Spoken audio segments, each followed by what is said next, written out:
আসসালামু আলাইকুম, হাবলু প্রোগ্রামারে আপনাকে স্বাগতম। আজকের এই ভিডিওতে আমরা বুটস্ট্র্যাপ 5 এর পপআভার্স নিয়ে কথা বলবো। পপআভার্স জিনিসটা হচ্ছে আমাদের এমন, অর্থাৎ যখন আমরা কোনো একটা বাটনে ক্লিক করব তখন আমাদের এমন টাইপের একটা পপআপ টাইপের মেসেজ শো করবে। এটা হতে পারে এমন, এটা হতে পারে এমন, এটা হতে পারে এমন, বা এটা আমাদের এমন টাইপেরও হতে পারে। অথবা আমরা যদি হোভার করি তখনও এই মেসেজটা শো করতে পারে। তো আমরা যদি ঠিক এমন টাইপের মেসেজ শো করাতে চাই আমাদের ওয়েবসাইটে, তাহলে আমাদের বুটস্ট্র্যাপ 5 এর পপআভার্স ক্লাসটা বা পপআভার্স ক্লাসটা ব্যবহার করতে হবে। আমাদের বুটস্ট্র্যাপ 5 এ এই পপআভার্স কম্পোনেন্টটা ব্যবহার করার জন্য আমাদের 2-3টা শর্ত মানতে হবে। প্রথম শর্ত, আমাদের পপআর min.js ফাইলটা আমাদের বুটস্ট্র্যাপে কানেক্ট করতে হবে বুটস্ট্র্যাপ bundle.min.js এর সাথে। অ্যান্ড এটার সাথে আমাদের এই এক্সাম্পল পপআভার্সের যে জাভাস্ক্রিপ্টের কোডটা আছে এটা ব্যবহার করতে হবে। এই দুটো জিনিস করলেই আমাদের এই পপআভার যে জিনিসটা আছে এই জিনিসগুলো কাজ করবে। তো এটা নিয়ে কাজ করার জন্য সবার শুরুতে আমাদের এটাকে ডাউনলোড করতে হবে। তো এটার জন্য আমি ডাউনলোড বাটনে ক্লিক করব এবং এখান থেকে cdn ভায়া js ডেলিভার। তো আমি এখান থেকে popper.main.js এই ফাইলটাকে এবং bootstrap.main.js এই ফাইলটাকে জাস্ট কানেক্ট করে নেব। এটার জন্য কপি করব, অর্থাৎ এটা অনলাইন ভার্সন, এটা আপনি কিন্তু অফলাইনে করতে পারবেন না। আর অফলাইনে করতে চাইলে ফুল যে কোডটা আছে ওটা ডাউনলোড করে নেবেন, নিয়ে এখান থেকে proper.main.js ফাইলটা কানেক্ট করে নেবেন। তো আমি এটাকে নিয়ে নিচ্ছি। এতটুকু হয়ে গেলে আমাদের জাভাস্ক্রিপ্টে আসতে হবে। এই ফাইলে এসে এটাকে কপি করব, কপি করে আমাদের এই জায়গায় স্ক্রিপ্ট ট্যাগ লিখতে হবে এবং স্ক্রিপ্ট ট্যাগের ভিতরে জাস্ট এতটুকুকে আমরা পেস্ট করে দেব। That's it. এতটুকু হয়ে গেলে আমরা এখন আমাদের মেইন কাজটা করব, অর্থাৎ টপ সাইটে নিতে চাই বাটন, অর্থাৎ যখন ক্লিক করব তখন টপ সাইটে এমন একটা আইকন আসবে, রাইট সাইডে চাইলে রাইট সাইডে এমন আইকন আসবে, লেফট সাইডে চাইলে লেফট সাইড, বটম সাইডে চাইলে বটম সাইড, এই টাইপের আইকন আসবে। এই জিনিসটা তৈরি করতে হবে। তো সবার শুরুতে আমি টপ সাইডে করব। এটার জন্য সবার শুরুতে আমাদেরকে বিটিএন হাইফেন আমাদের যে কালারটা দিতে চাই সেটা লিখতে হবে। দেন এই জায়গায় লিখতে হবে data hyphen BS hyphen container. কন্টেইনারের ভিতরে আমাদের বডি দিতে হবে, অর্থাৎ এই অ্যাক্টিভিটির ভিতরে আমাদের বডি লিখতে হবে। দেন আমাদের লিখতে হবে ডাটা হাইফেন বিএস হাইফেন ট্রিগল, এই জায়গায় লিখতে হবে পপআভার্স।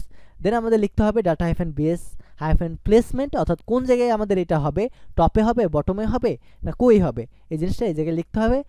দেন এটার ভিতরে আমাদের লিখতে হবে data hyphen BS hyphen content, অর্থাৎ এইটার ভিতরে আমাদের এই পপ ওভারের ভিতরে কি অ্যাড করতে চাই এই জিনিসটা আমাদের ডাটা হাইফেন বিএস হাইফেন কন্টেন্টের ভিতরে লিখতে হবে। তো এই জিনিসটা করার জন্য জাস্ট আমি দুইটাকে পাশাপাশি নিয়ে নিব, ছোট করে নিচ্ছি। তো এই সকল জিনিস কানেক্ট হয়ে গেলে আমি সবার শুরুতে একটা বাটন ক্রিয়েট করব এবং এই বাটনের ক্লাস নেম দেব বিটিএন হাইফেন সে প্রাইমারি আমি দিয়ে দিচ্ছি আপাতত। দেন আমাদের একটা অ্যাট্রিবিউট লিখতে হবে, এটার নাম হচ্ছে data hyphen BS hyphen container এবং এই কন্টেইনারের ভিতরে আমরা দিয়ে দেব বডি।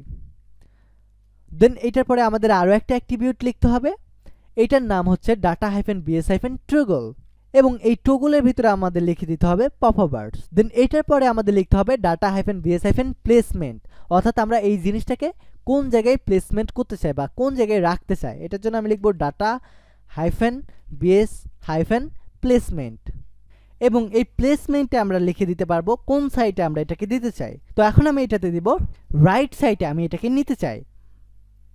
এবং অ্যাট দ্য লাস্ট আমাদের আরও একটা অ্যাট্রিবিউট লিখতে হবে, এইটার নাম হবে আমাদের data hyphen BS hyphen content, বা আমাদের এই পপআভারের ভেতরে আমরা যে জিনিসটা রাখতে চাই সেই জিনিসটা আমাদের এই কন্টেন্টের ভিতরে লিখতে হবে। তো এটার জন্য আমাদের data hyphen BS hyphen content লিখতে হবে।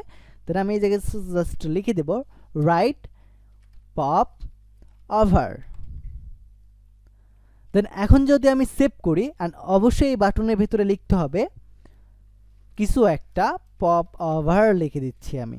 দেন এখন আমি সেভ করে আমাদের যদি ফাইলে যাই অ্যান্ড ক্লিক করি এখন, তাহলে আপনি দেখতে পাবেন রাইট সাইডে আমাদের খুব সুন্দর একটা পপআভার্স চলে আসছে এবং যখনই ক্লিক করতেছি শো করতেছে, ক্লিক করতেছি নাই হয়ে যাচ্ছে, ক্লিক করতেছি শো করতেছে, ক্লিক করতেছি নাই হয়ে যাচ্ছে।